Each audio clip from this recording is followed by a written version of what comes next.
बॉलीवुड फिल्मों में ऐसे कई गाने लिखे गए हैं जिनमें हीरो का दिल हीरोइन के तिल पर आ जाता है। कई उदाहरण मौजूद है जिनमें तिल मस्से को एक्ट्रेस की खूबसूरती से जोड़कर देखा जाता है। तिल और मस्सों का ब्यूटी कनेक्ट इतना जोरदार है कि कई बार तो लड़कियां तिल न होने पर होठ या गाल पर आर्टिफिशियल तिल बना लेती हैं। लेकिन आज के इस वीडियो में मैं जिस चीज के बारे में बात करने वाला हूं उसका संबंध खूबसूरती से नहीं बल्कि समस्या से है। रियल और रियल लाइफ में यही फर्क है। इसलिए इस वीडियो में मैं आपको बताऊंगा कि तिल मस्से क्या है, इसके साथ ही तिल मस्से के टाइप, आने की वजह, रोकथाम और होम्योपैथिक इलाज के बारे में जानकारी दूंगा। तो चलिए शुरू करते हैं।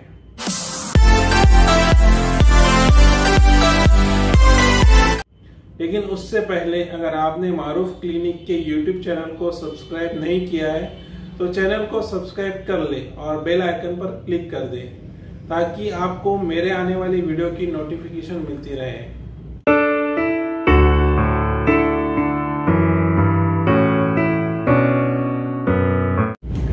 सबसे पहले हम बात करते हैं कि मस्से आने के कारण के बारे में।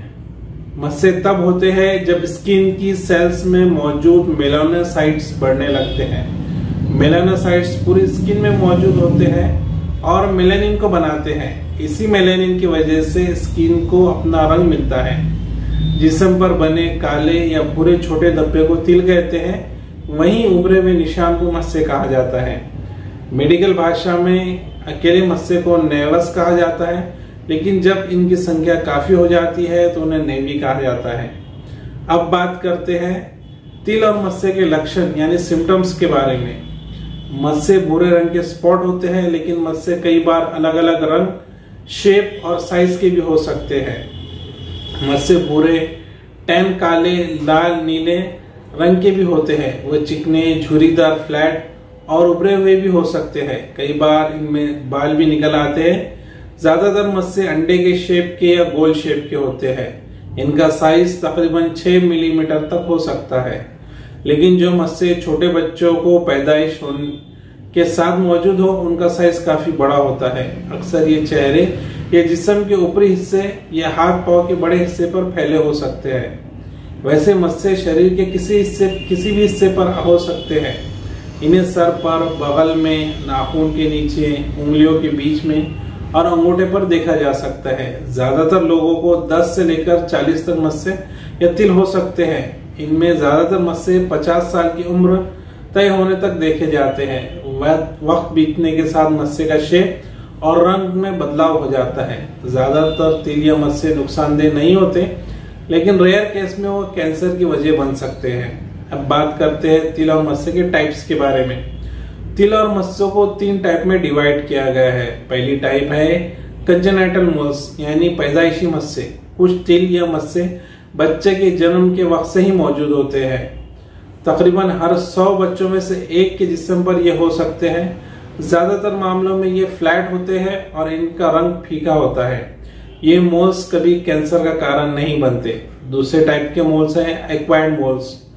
एक्वायर्ड मोल्स उन तिल और मस्सों को कहा जाता है जो पैदाइशी नहीं होते हैं, लेकिन बाद में स्किन पर दिखने लग जाते हैं। इस कैटेगरी के मस्से ज्यादातर भूरे रंग के होते हैं। कई बार ये धूप में होने वाले स्किन डैमेज की वजह से भी दिखने लगते हैं। इनका रंग उम्र के साथ बढ़ने लगता है, लेकिन जरूरी नहीं है कि ये मेलानोमा में बदल जाए। तीसरी टाइप है atypical moles.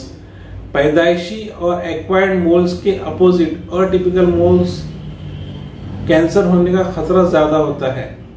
American osteopathic college of dermatology के रिसर्च के हिसाब से अमेरिका में हर 10 में से 1 इंसान को अटिपिकल मोल्स की समस्या होती है। सामान्य मस्सों के उलट अटिपिकल मोल्स साइज में काफी बड़े होते हैं।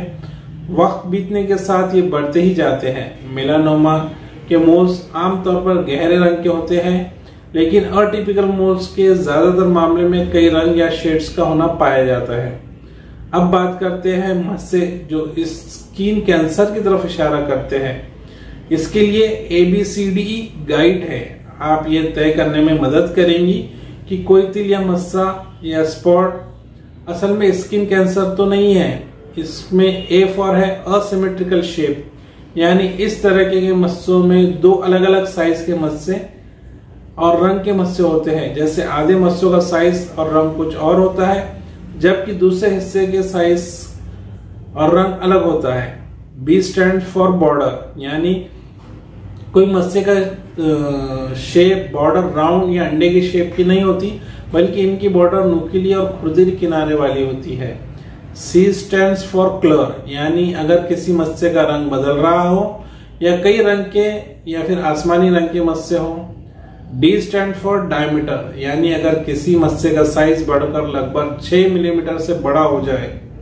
ई स्टैंड फॉर इवॉल्विंग, यानी अगर किसी मस्से के साइज या रंग या ऊंचाई में बदलाव आ रहा है तो यह खतरे की निशानी हो सकती है, खास तौर पर अगर उसके सभी भाग गहरे काले रंग के हो जाए। इसके साथ ही मस्से में खुजली या खून बहने जैसी समस्या हो तो यह खतरनाक हो सकता है। हालांकि कैंसर वाले घातक मस्से देखने में बहुत अलग होते हैं और इनमें ये सभी सिम्टम्स दिखने के बजाय इसमें से 1 या 2 सिम्टम्स भी दिखाई देते हैं। अब बात करते हैं तिल और मस्से की प्रॉब्लम के डायग्नोसिस यानी पहचान के बारे में।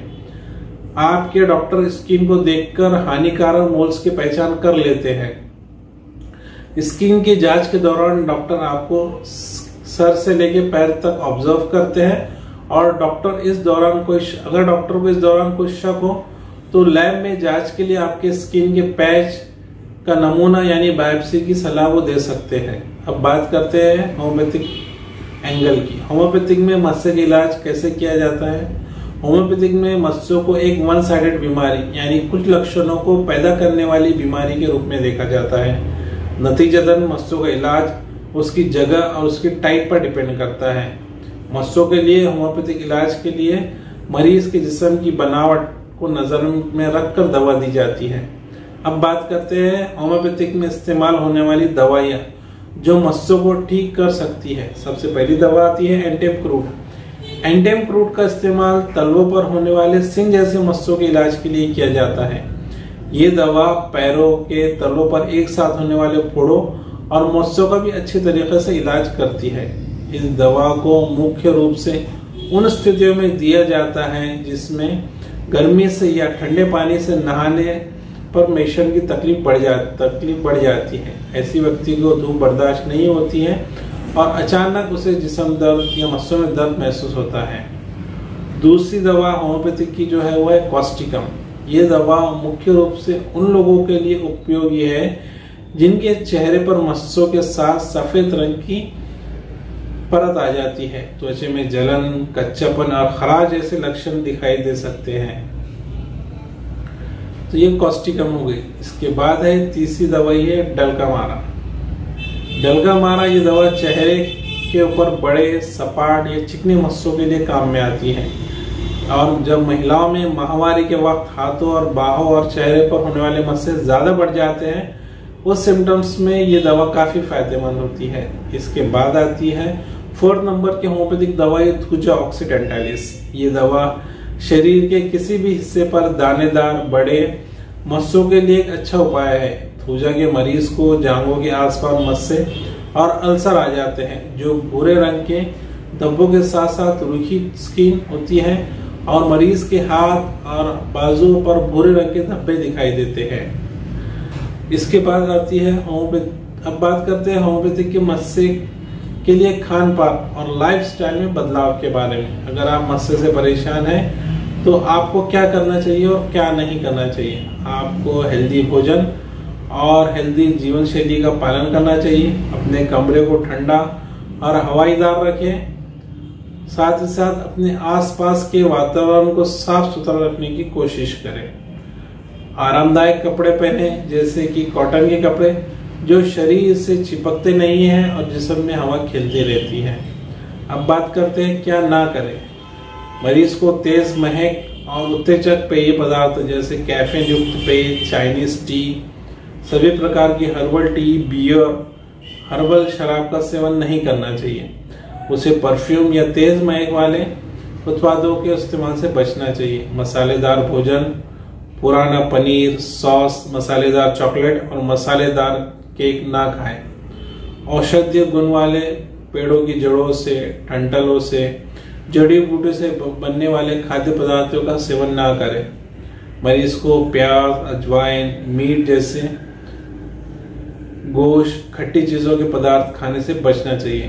भोजन में कोई भी चीज अधिक मात्रा में लेने से बचें, जैसा चीनी, नमक और नशीले पदार्थ का इस्तेमाल ना करें। तो दोस्तों, ये था मत्स्यों के बारे में पूरी इन्फॉर्मेशन। आपको ये वीडियो कैसे लगा मुझे कमेंट्स करके जरूर बताएं और वीडियो को आगे शेयर जरूर करें। Thank you very much.